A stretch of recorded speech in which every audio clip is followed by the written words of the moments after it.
Yo, what up? 你要见还是我 Yo, what up? 你要见还是我 It's Razor Pop lah. How's it going, guys? Brian is over Razor TV, and I'm here at the Siglap South Community Centre, which is the Centre of Excellence for Performing Arts. I'm going to interview the Chestnuts group. Now, Chestnuts, if you don't know, are one of the funniest drama troupes in Singapore. And now, every year for the past 13 years, they've conducted like these Christmas comedy skit shows.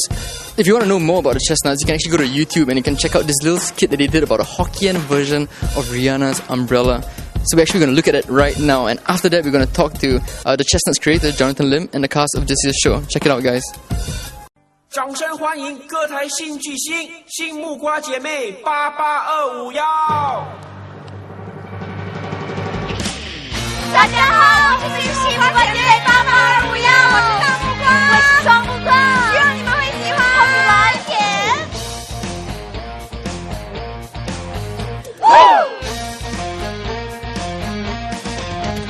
你有我的心，维护谁可能比？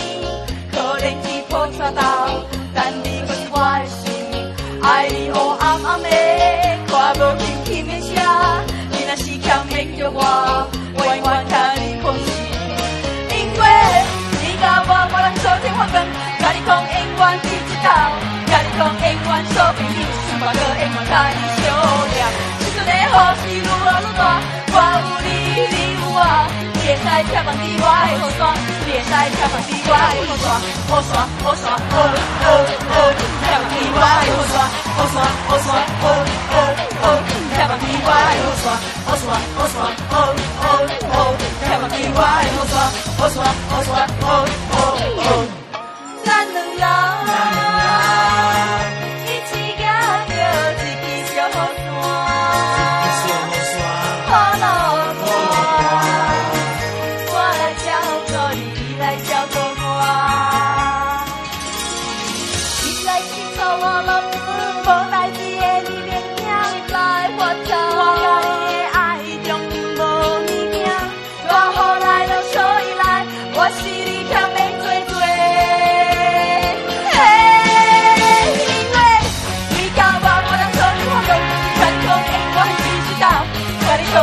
做朋友，什么都会甲你相恋。时阵的雨是愈落愈大，我有你，你有我。你会使跳放伫我的雨伞，你会使跳放伫我的雨伞，雨伞，雨伞，跳放伫我的雨伞，雨伞，雨伞，跳放伫我的雨伞，雨伞，雨伞，跳放伫我的雨伞，雨伞，雨伞。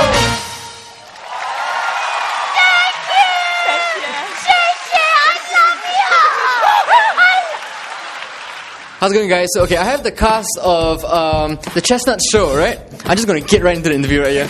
Okay, so we have the creator, Jonathan Lim, right here. Hi. Right? And we have Terrence. Hello.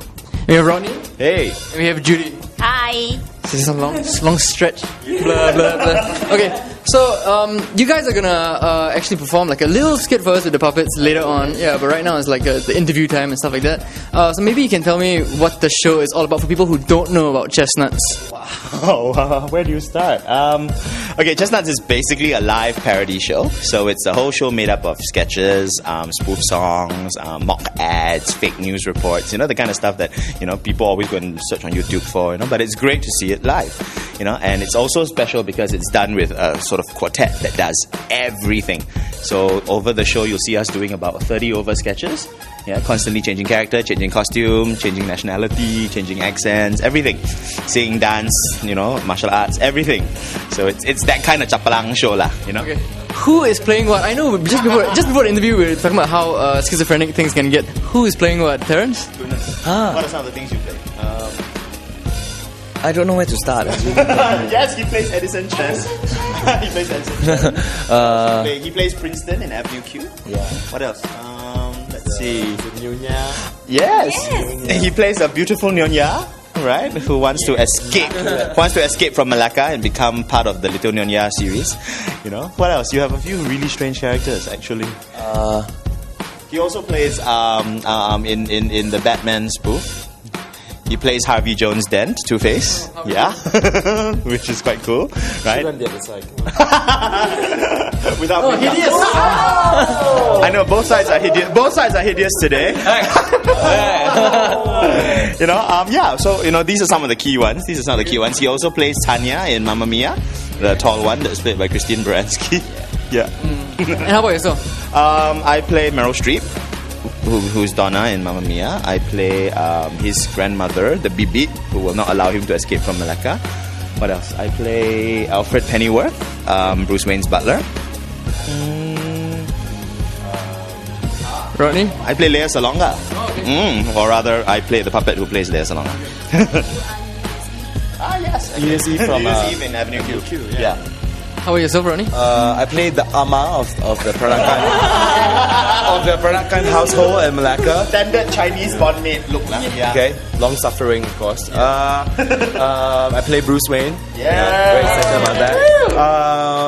What else? James Bond. Yes. Two James Bond. I won't say which two. Two assorted James Bond. Yes, two assorted James Bonds in the same sketch. Yeah. Among other things, and Tracky Monster from the porn-addicted monster from Avenue Q. Your PM. And he also plays the Prime Minister. Tough job. Yes. You think? So it's being in this show actually. Tough jobs, yeah. I dare them to switch. I play Kate Monster in Avenue Q. I play Gong Li. I play Cecilia Chung, the playmate. What else I play? I play Amy Chen. Yeah, Amy Chia. Amy Chia. She's a recurring character. She's a MDA official from last year, and she's back this year. I play the sister of the Nyonya. It's been 12 shows over, I think, 13 years. Yeah, I took a break 1 year. You took a break in like 2006 or 2007, if I'm not mistaken. What else can be expected of the show? The really special thing this year is the puppetry.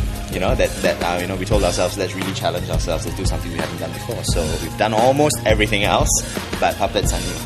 And we got so happy with the puppetry that we decided to put puppetry in a lot of the sketches. So you come for the Avenue Q puppets, but you'll be surprised. There'll be puppets popping up in all sorts of strange places that you don't expect. Characters that are not even 3D in real life will become 3D puppets. Okay, that's all I'll say.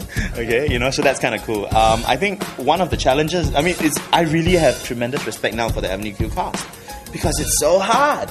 It's so hard, to manipulate that puppet, to sing, to dance, and to play comedy at the same time. How long was the training? Did you guys have to go for special training for puppetry? Training, I tell you what to do, you tell me what to do. Very special training.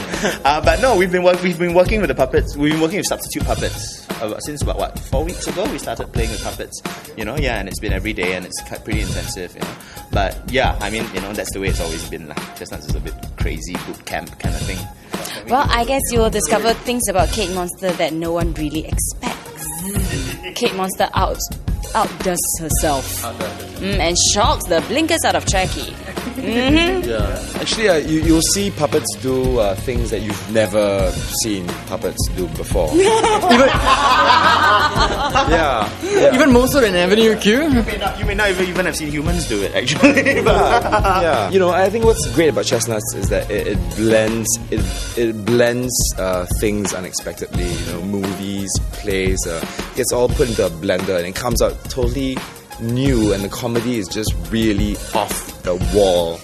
And it's totally Singaporean too, right? That's the cool thing about Chestnuts, and it garnered like a cult following year in and year out, because it's totally Singaporean, right? The spin of it is that we always try to take a uniquely Singaporean trademark, uniquely Singaporean kind of approach to the comedy. So even in the middle of a Hollywood movie or in the middle of a big Broadway musical, you'll know that it's Singaporeans who wrote this, Singaporeans who are performing it, and it's a Singaporean audience that it's for. So we make them feel special. Who writes it? You write it, right?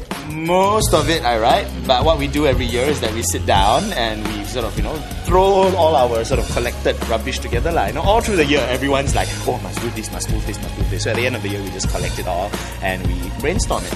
And we, kick each other's ideas around, and the ones that survive become the sketches. Who decides what stays and what goes?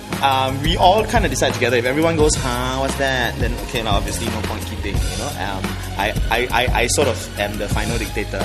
But most of the time, I really rely on their sense of humor and also their judgment, because after a while, everything's funny to me. Everything's funny to me. Then when I bring to rehearsal, they all look blank. Like, okay, obviously, only I'm amused. So I wonder why Judy's laughing. Why are you laughing so hard? Because I realized that through these years I've done Chestnuts, my sense of humor has gone way corny. Really bad pun, yeah, punny. Really punny things. So you're funny on stage now and less funny in real life? What's the deal? Maybe that's true, yes. That's not an insult, I'm just asking. No, it's true, because honestly, on stage itself, comedy is way harder to do than tragedy. And on stage itself, you are very funny, and off stage, you don't want to be the clown anymore. So yeah, I'm less funny off stage. Do you find yourself being sapped of your energy once the curtain sort of falls and you leave and you're just you feel so drained? How does it work for stage drama? The adrenaline is pretty crazy because what I discovered is you rehearse the show, and you rely on your own energy. But when you finally do it with the audience, there's a lot of spare energy out there, and the audience really gives you wings. So even though you're really tired and everything, the audience carries you, and then at the end of the show, you're just really high, and you would just want to take the whole audience home and just have supper and you just relax, because over the 2 hours you become really close to the audience. You really sort of breathe as one, think as one, laugh as one, be corny as one. And yeah, that's a nice kind of connection because it's a show that's totally relaxed. No secret agenda, no propaganda, nothing. It's just, I'm stupid, you're stupid, let's just be stupid together. And I think that's kind of rare.